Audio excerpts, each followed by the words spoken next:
प्रयागराज शहर में आज फिर कोरोना के टीकाकरण को तेज करने के लिए कोरोना टीकाकरण महाअभियान चलाया गया। जिले के टीकाकरण अधिकारी डॉक्टर तीरथलाल के मुताबिक आज जिले में 62,500 लोगों को 24 घंटे में टीकाकरण का लक्ष्य है। जिला प्रशासन ने इसके लिए 309 स्वास्थ्य विभाग की टीमें बनाई हैं। इस टीकाकरण में 18 साल से 24 साल के लोग बिना रजिस्ट्रेशन कराए, बिना स्लॉट बुक कराए अपना वैक्सीनेशन करा सकते हैं। सुबह से ही आज सभी कोरोना वैक्सीनेशन सेंटर में ज़बरदस्त भीड़ देखने को मिल रही है। सरकारी स्कूलों को भी इस अभियान के लिए वैक्सीनेशन सेंटर में तब्दील कर दिया गया है। आज फिर से वैक्सीनेशन का एक महाअभियान शुरू किया प्रयागराज में। तो आज हमारे यहाँ पे कॉलविन हॉस्पिटल के टारगेट में 800 लोगों का डोज है और पूरे ज़िले में 62,000 लोगों का टारगेट है। तो पिछली बार क्योंकि 80,000 से ऊपर का डोज लगेगा तो हमको लग रहा है 62,000 टारगेट भी हम अचीव कर लेंगे। तो यहाँ कॉलविन हॉस्पिटल में तो कोविशील्ड और कोवैक्सिन दोनों टीके लग रहे हैं, फर्स्ट डोज भी सेकेंड डोज भी। अभी तक हमारा लग चुका है 150 के करीब टीका लग चुका है, दोनों कोविशील्ड कोवैक्सिन मिला के।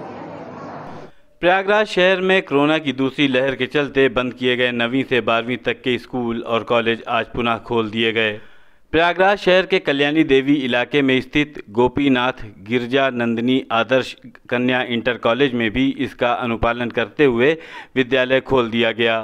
पूरे 7 महीने के बाद ये विद्यालय खोले गए, जिसमें कोविड के निर्देशों का पूरी तरह पालन सुनिश्चित कराया गया। इस व्यवस्था में एक पाली में क्लास की क्षमता के 50% विद्यार्थी ही विद्यालय में प्रवेश पा सकेंगे। इसके अलावा कॉलेज खुलने के पहले पूरे विद्यालय परिसर और क्लासरूम को सैनिटाइज भी कराया गया है। सभी बच्चों को मास्क लगाकर ही क्लासरूम में प्रवेश दिया गया। कॉलेज की प्रिंसिपल के मुताबिक आज पहले दिन विद्यालय में बच्चियों की मौजूदगी मात्र 30% के आसपास थी।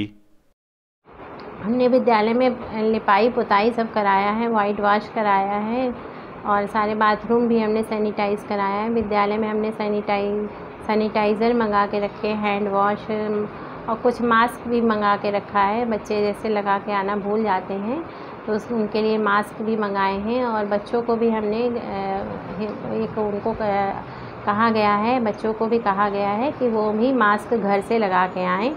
कभी कभी बच्चों का मास्क अचानक से गंदा हो जाता है तो उसके लिए हम लोगों के आकस्मिक व्यवस्था हम लोग किए हुए हैं कि हाँ उनको और सोशल डिस्टेंसिंग से पढ़ाई हो, इसके लिए भी हमारे पास पर्याप्त सीटें हैं और उसके हिसाब से हम लोग उनको बैठाल के पढ़ाई कराएंगे। प्रयागराज शहर के सिविल लाइन इलाके में स्थित प्रोफेसर राजेंद्र सिंह रज्जू भैया राज्य विश्वविद्यालय के कुलपति कार्यालय के बाहर आज बीएड के छात्रों ने जमकर हंगामा किया। हंगामा कर रहे छात्र बीएड की परीक्षा में प्रश्न पत्रों के मूल्यांकन की नई व्यवस्था का विरोध कर रहे थे। उनका कहना था कि पुरानी व्यवस्था ही फिर से बहाल किया जाए। इसके अलावा प्रदर्शनकारियों ने 3 दिन पहले विश्वविद्यालय परिसर में छात्रों के प्रदर्शन के बाद 70 छात्रों के खिलाफ की गई एफआईआर की वापसी की भी मांग की। समाजवादी पार्टी के सांसद आजम खान के लिए फिलहाल राहत भरी खबर सामने आई है। आजम खान की जौहर यूनिवर्सिटी का गेट गिराए जाने के आदेश पर इलाहाबाद हाईकोर्ट ने रोक लगा दी है। रामपुर के डिस्ट्रिक्ट जज के आदेश पर हाईकोर्ट ने रोक लगाते हुए यूपी सरकार से 4 हफ्ते में जवाब मांगा है। जवाब दाखिल होने तक किसी भी तरह की कोई कार्रवाई पर रोक लगा दी है। जस्टिस अजीत कुमार की बेंच में ये सुनवाई हुई। इस पूरे मामले में आजम खान पर सरकारी ज़मीन पर कब्जा कर गेट बनाने का आरोप था। वहीं आजम खान की तरफ से दलील दी गई थी कि यूनिवर्सिटी की ज़मीन पर गेट बनाया गया है। इस मामले में अब सितंबर महीने में अगली सुनवाई होगी। एक छोटे से ब्रेक के बाद खबरों का सिलसिला जारी रहेगा। आप देखते रहिए संगम न्यूज़।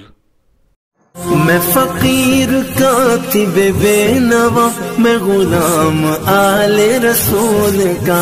मुझे करबला की है जुस्तजू, मुझे करबला की है जुस्तजू।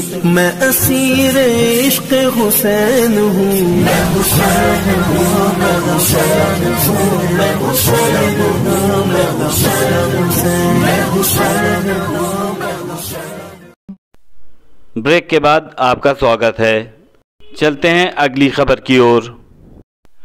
माह मुहर्रम पर मजलिस व मातम के साथ कहीं जंजीरों से पुशदनी कर लोग अपने आप को लहूलुहान कर रहे हैं, तो कहीं हाथों से मातम कर शहीदों का गम मनाया जा रहा है। माह मुहर्रम की 5वीं तारीख को देर रात दरियाबाद स्थित कदीमी इमामबाड़ा अबुल हसन खां में मजलिस आयोजित कर करबला की सरजमी पर पैगम्बर इस्लाम मोहम्मद मुस्तफ़ा के नवासे हज़रत इमाम हुसैन की अजीम कुर्बानी का जिक्र किया गया। ज़ाकिर अहले बैत रज़ा हसनैन एडवोकेट ने मजलिस को खिताब करते हुए इमाम हुसैन की शहादत के बाद उनके वफ़ादार घोड़े जुलजना की अपने रहवर से उल्फत, जाबाजी और वफ़ादारी का तज़किरा किया। मजलिस में इमाम हुसैन पर यजीदी लश्कर द्वारा ढाए गए जुल्म व सितम की दास्तां सुनाई तो चारों तरफ से आओ बुका की सदा गूंजने लगी। लोग सिसकियाँ लेकर ज़ारो कतार रोने लगे। मसायब सुनकर हर आंख अश्कबार हो गई। सूती व रेशमी चादर से ढके दुलदुल घोड़े पर गुलाब व चमेली के फूलों से सजाकर जुलजना की शबी निकाली गई। जुलजना को दूध व जलेबी खिलाकर लोगों ने मन्नतें मानी। अंजुमन हाशिमिया के नौहा खान सफदर अब्बास, डेजी अब्बास जैदी, अरशी, अनादिल आदि नौहा खानों ने शायर अमीरुल रिजवी व शायर डॉक्टर कमर आब्दी का लिखा गमज़दा नौहा पढ़ा।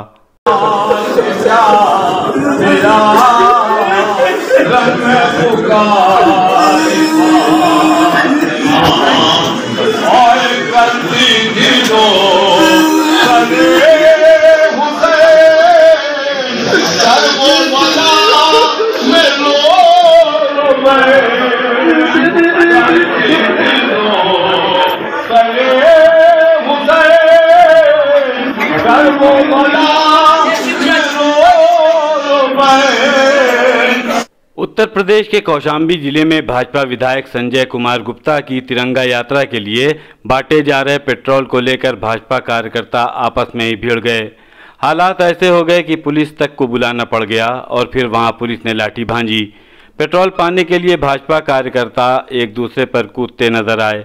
पूरा अफरा तफरी का माहौल रहा। हालांकि विधायक ने इस आरोप का खंडन किया है और इसका जिम्मेदार सपा को ठहराया है।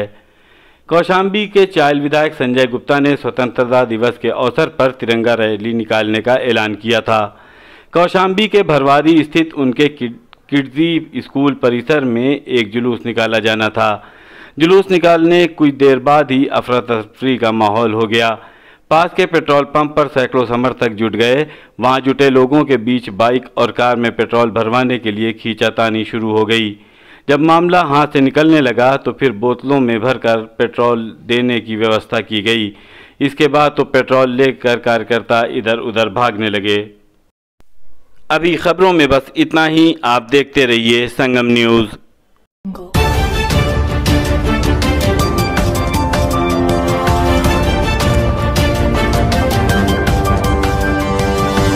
मुझे